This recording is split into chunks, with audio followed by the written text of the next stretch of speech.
Dinala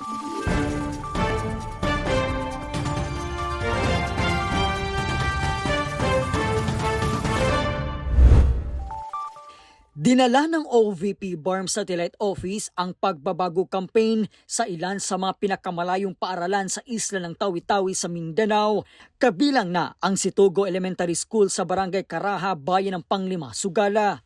Umabot sa 420 na mga mag-aaral ang nakatanggap ng pagbabago bags na may kasamang school supplies, dental kits at kapote. Una nang ipinaabot ng OVP BARM Satellite Office ang kanilang pasasalamat sa lahat ng kanilang mga naging katuwang upang matagumpay na maiparating ang mga programa, serbisyo at inisyatiba ng tanggapan ng pangalawang Pangulo sa mga Pilipino. Mula po dito sa Panglima, Sugala sa isla ng Tawi-Tawi, ako po si Brian Latasa, ang lahat para sa Diyos, bayan at pamilyang Pilipino. Valiente News.